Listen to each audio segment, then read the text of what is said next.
हाँ जी। हमारा टॉपिक चल रहा था 12th क्लास का मानव जनन। पिछली क्लास में हमने शुक्र जनन और अन्न जनन पढ़ा था। आज की जो क्लास है वो हमारी रहेगी प्रजनन की कार्यकी के ऊपर, जिसे आप फिजियोलॉजी ऑफ रिप्रोडक्शन करते हो। ठीक है, तो कैसे प्रजनन की कार्यकी होती है, क्या क्या चरण होते हैं, वो आपको आज पढ़ने हैं। तो आज की जो क्लास है वो है प्रजनन की कार्यकी के ऊपर, फिजियोलॉजी ऑफ रिप्रोडक्शन। प्रजनन की जो कार्यकी होती है इसमें आपको कौन कौन से चरण पढ़ने हैं, तो मैं एक बार नोट कर लेता हूं कि प्रजनन की जो कार्यकी है उसमें आपको सबसे पहला चरण पढ़ना पड़ेगा मैथुन क्रिया।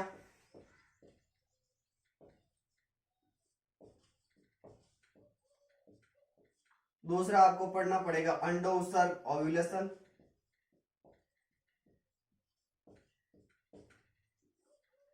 तीसरा चरण आपको पढ़ना है निषेचन फर्टिलाइजेशन। चौथा चरण आपको पढ़ना है आरोपण इम्प्लांटेशन। पांचवा चरण आपको पढ़ना है गर्भावधि ग्रेस्टेशन। छठा चरण आपको पढ़ना है प्रसव। और सातवां चरण आपको पढ़ना है दुग्ध स्त्रवण। ये सारे के सारे चरण आपको प्रजनन की कार्यकी में एक एक करके पढ़ना है। ठीक है, तो प्रजनन की कार्यकी में पहला चरण आता है मैथुन क्रिया, दूसरा आता है अंडो उत्सर्ग, तीसरा आता है निषेचन, चौथा आता है आरोपण, पांचवा आता है गर्भावधि, छठा चरण होता है उसको कहते हैं प्रसव, और सातवां चरण आता है दुग्ध स्त्रवण। ये 7 चरण आप पढ़ेंगे तब जाकर प्रजनन की कार्यकी समाप्त होगी। ठीक है, हम शुरू करते हैं सबसे पहला चरण जिसे आप कहते हो मैथुन क्रिया। तो एक एक करके हम पढ़ते हैं, थोड़ा सा मैं रफ कर लूं इसको। हम पहला चरण पढ़ेंगे मैथुन की क्रिया। तो पीछे वाली क्लास अगर आप सबको याद है तो ये इजीली समझ में आएगा, बाकी वाला तो समझ में आने से रहा। ठीक है, तो सबसे पहले हम शुरू करें मैथुन क्रिया। मैथुन क्रिया में क्या होता है कि नर और मादा एक दूसरे के समीप आते हैं, दोनों के मध्य लैंगिक इच्छा जागृत होती है, जिससे नर के जो शिशन होता है, देखो पहला बिंदु याद रखना है कि नर व मादा समीप आते हैं, दोनों में लैंगिक इच्छा जागृत होती है।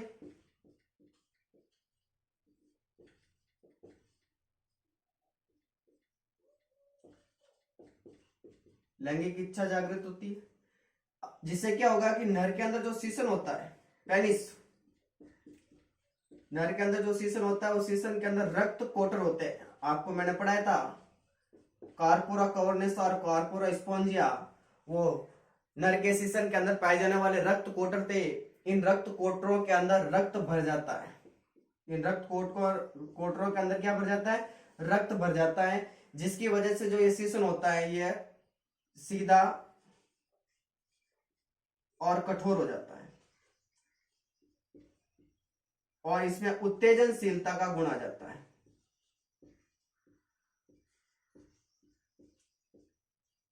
ताकि ये महिला की योनि में आसानी से प्रवेश कर सके। इसी को कहते हैं मैथुन क्रिया। क्या कहते हैं, मैथुन क्रिया।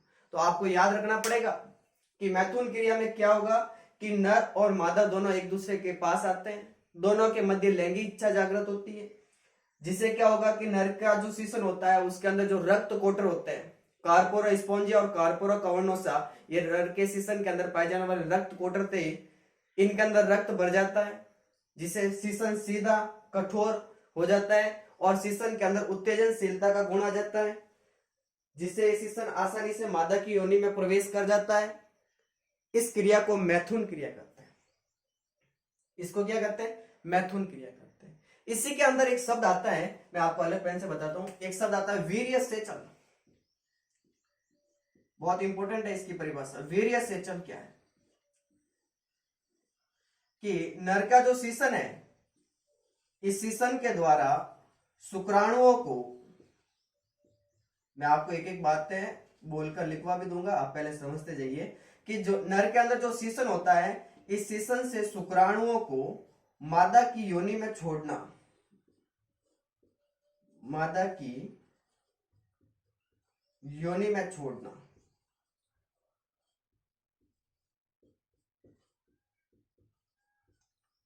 वीर्य सेचन कहलाता है। आपको पता है कि नर के अंदर वृषण, वृषण कोष में पाए जाते हैं। वृषणों के अंदर शुक्राणुओं का निर्माण होता है और शुक्राणुओं को लाने वाली शुक्रवाहिनियां होती है। ठीक है, कुछ बातें याद आ रही है? वही बातें आपको पहले पूरी कंप्लीट याद होगी, तब ये जाके ये टॉपिक समझ में आएगा। इसके अंदर मैंने एक शब्द बताया आपको, वीर्य सेचन क्या होता है कि नर के अंदर जो शीशन होता है उस शीशन के द्वारा शुक्राणुओं को, ठीक है, इस शीशन के द्वारा शुक्राणुओं को मादा की योनि में छोड़ना, विजाइना में छोड़ना, स्पर्म को वीर्य सेचन कहलाता है। तो ये बातें आपको मैथुन क्रिया में याद रखनी है। 5 बातें मोटी मोटी याद रखनी है। आपको मैं बोलता हूं, आप नोट कीजिए और लिख लीजिए अपने कॉपी के अंदर। मैथुन क्रिया में आपको पहला बिंदु लिखना है कि नर व मादा एक दूसरे के समीप आते हैं तथा दोनों के मध्य लैंगिक इच्छा जागृत होती है। नर के शीशन के रक्त कोटरों के अंदर रक्त भर जाता है, जिसे शीशन सीधा व कठोर हो जाता है।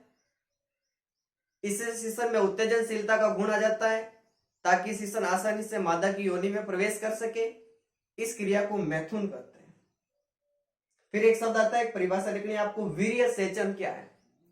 वीर्य सेचन का मतलब होता है नर के शीशन के द्वारा, नर के शीशन के द्वारा शुक्राणुओं को मादा की योनि में छोड़ना वीर्य सेचन कहलाता है।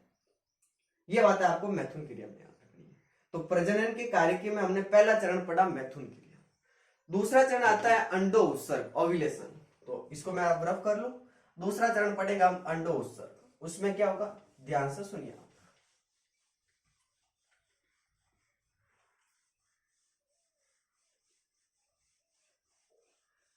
अंडो उत्सर्ग आपके दिमाग के अंदर आया होगा कि पिछली क्लासों में जब हमने मेंस्ट्रुअल साइकिल पढ़ा था, तो मेंस्ट्रुअल साइकिल जो 28 दिन का होता है उसमें 14वें दिन अंडो उत्सर्ग होता है। कुछ बातें याद आई? वही बातें आपको पढ़नी है वापस। प्रजनन की कार्यकी में दूसरा चरण आता है अंडो उत्सर्ग, या इसे ओव्यूलेशन कहते हैं। ठीक है, अंडो उत्सर्ग क्या होता है, कैसे होता है, किस प्रकार से होता है, ये बातें करते हैं। तो कल क्लास में आपको मैंने अंड जनन पढ़ाया था, वो जेनेसिस पढ़ाया था, जिसके अंदर हमने कहा कि ग्रेफियन पुट्टिका, एक परिपक्व पुट्टिका बनती है जिसको आप ग्रेफियन पुट्टिका कहते हो। देखो ध्यान से सुनिए कि ग्रेफियन पुट्टिका के अंदर एक क्या था, सेकेंडरी oocyte था, एक क्या थी, पोलर बॉडी थी, ठीक है, ध्रुवीय काय था।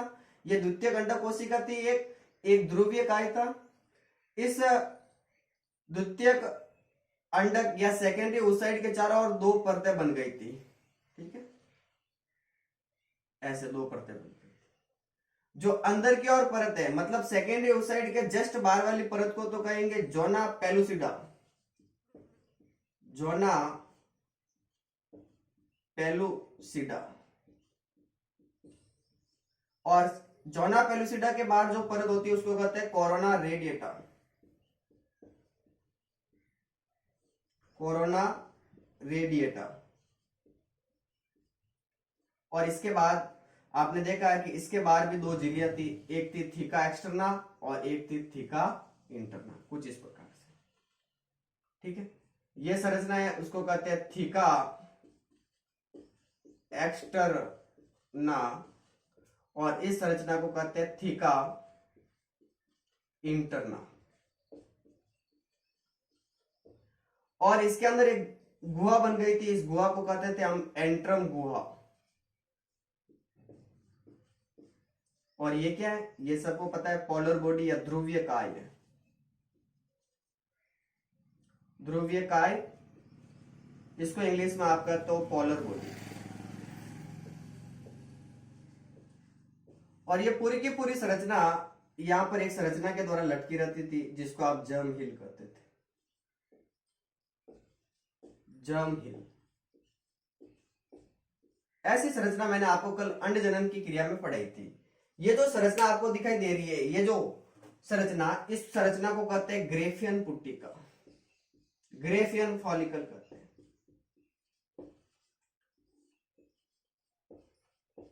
ग्रेफियन पुट्टिका।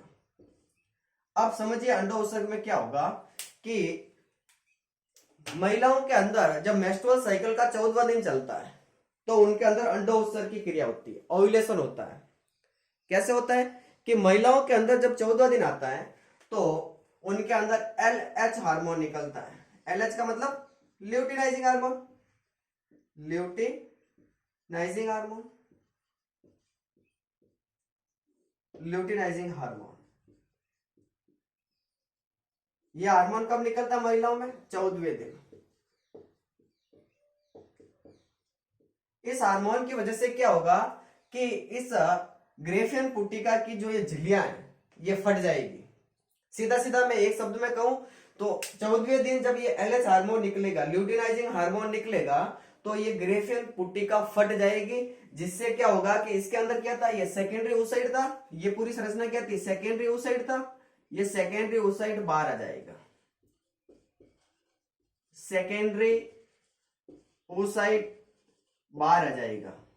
इसी क्रिया को कहते हैं अंडो उत्सर्ग, ओव्यूलेशन कहते हैं। ठीक है, तो महिलाओं के अंदर 14वें दिन LH हार्मोन की वजह से ग्रेफियन पुट्टिका फट जाती है, सेकेंडरी oocyte बाहर आ जाता है। बाहर भी कहां आएगा? उदर गुहा में, एब्डोमिनल कैविटी में आएगा, उदर गुहा में।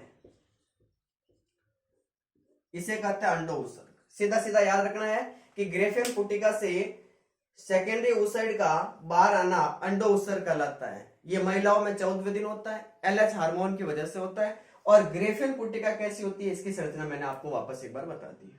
ठीक है, इसको ग्रेफियन पुट्टिका नाम इसलिए दिया गया है क्योंकि इसको सबसे पहले इसके बारे में बताने वाले वैज्ञानिक थे डी ग्राफ। तो आज की क्लास में हमने 2 चरण पढ़े। पहला चरण पढ़ा मैथुन क्रिया, दूसरा चरण पढ़ा अंडो उत्सर्ग। 14वें दिन होता है, LH हार्मोन की वजह से होता है। अगले की क्लास में हमने निषेचन पढ़ेंगे। आज जो हमने पढ़ा इसको एक बार मैं वापस रिपीट कर रहा हूं, ध्यान से सुनिए आप, बहुत इंपॉर्टेंट बातें यहां पर आती है, आपको समझना पड़ेगा, एग्जाम में सीधा क्वेश्चन आता है कि प्रजनन की कार्यकी को निम्न चरणों में बांटा गया है। पहला है मैथुन क्रिया, दूसरा है अंडो उत्सर्ग, तीसरा है निषेचन, चौथा है आरोपण, पांचवा है गर्भावधि, छठा है प्रसव और 7वां चरण होता है दुग्ध स्त्रवण। इनमें से आज की क्लास में हमने 2 चरण पढ़े। पहला पढ़ा था हमने मैथुन क्रिया और दूसरा चरण पढ़ा था अंडो उत्सर्ग। मैथुन क्रिया में क्या होगा कि नर और मादा दोनों एक दूसरे के समीप आते हैं, दोनों के मध्य लैंगिक इच्छा जागृत होती है। नर के सीसन के अंदर जो रक्त कोटर होते हैं उनमें रक्त भर जाता है, जिससे सीसन सीधा और कठोर हो जाता है। सीसन के अंदर उत्तेजनशीलता का गुण आ जाता है ताकि वो महिला की योनि में आसानी से प्रवेश कर सके। इसे तो कहते हैं मैथुन क्रिया। फिर एक शब्द आता है वीर्य सेचन।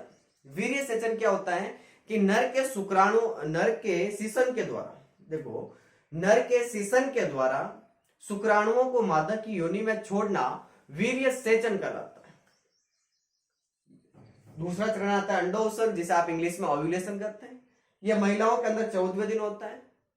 14वें दिन जब उनमें LH हार्मोन निकलता है तो उसके कारण ग्रेफियन पुट्टिका फट जाती है और ये सेकेंडरी oocyte बाहर आ जाता है, उदर गुहा में आ जाता है। इसे कहते हैं अंडो उत्सर्ग। और ग्रेफियन पुट्टिका कैसी होती है इसको मैंने वापस एक बार आपके सामने बता दिया है कि ग्रेफियन पुट्टिका है, इसके अंदर ये सेकेंडरी oocyte है, एक छोटी पोलर बॉडी है, सेकेंडरी oocyte के चारों ओर 2 झिल्लियां है। सबसे प्यार वाली झिल्ली को कहते हैं कोरोना रेडिएटा, कोरोना रेडिएटा के नीचे वाली झिल्ली को जोना पेलुसिडा कहते हैं। और इस पूरी संरचना के बाहर भी 2 झिल्लियां होती है। सबसे बाहर वाले को थीका एक्सटर्ना कहते हैं, अंदर वाले को थीका इंटरना कहते हैं। ये पूरी की पूरी संरचना के अंदर एक गुहा बन जाती है, इस गुहा को एंट्रम गुहा कहते हैं। और ये संरचना अंदर की ओर एक संरचना के द्वारा लटकी रहती है जिसको जर्म हिल कहते हैं। ये एक परिपक्व पुट्टिका या ग्रेफियन पुट्टिका की संरचना है। और इस पुट्टिका के बारे में सबसे पहले वैज्ञानिक डी ग्राफ ने बताया था, इसलिए इसे ग्रेफियन पुट्टिका कहते हैं। तो आज की क्लास के लिए काफी है, मिलते हैं अगली क्लास में निषेचन टॉपिक के साथ। धन्यवाद।